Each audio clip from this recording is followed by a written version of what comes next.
de ne pas avoir justement l'inconnu qui vient et l'onde inconnue qui vient dans le studio, et même moi ne pas pouvoir me déplacer vers d'autres ondes, là ça me manquait. Ça me manquait à tel point que j'en étais malheureux, j'en étais triste, j'en étais prostré, j'avais besoin de photographier, j'avais pas touché mon appareil photo pendant un mois. C'est la première fois que ça m'arrive. Même pour faire une petite photo dehors, faire des photos de fleurs ou de bêtises, mais là, pendant un mois, j'y ai pas touché. Et donc, ça commençait réellement voilà, à gratter un petit peu. Il fallait que je trouve un moyen de faire de la photographie, de témoigner éventuellement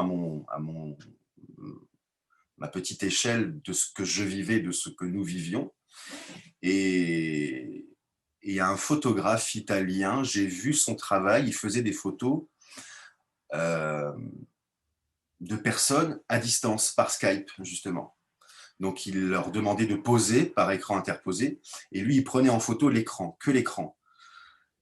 J'ai trouvé ça intéressant, mais il y avait quelque chose qui me manquait.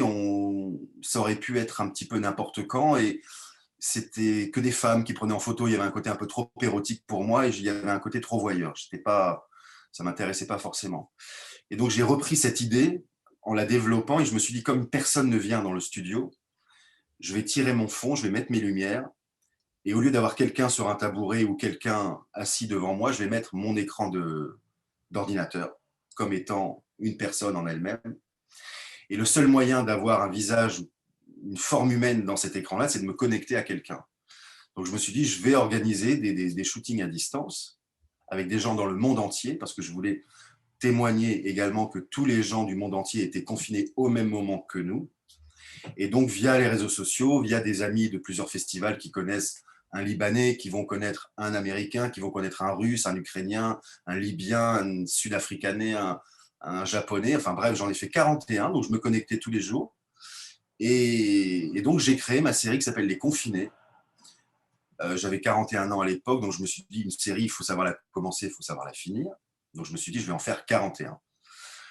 Donc, j'en ai fait 41 dans le monde entier.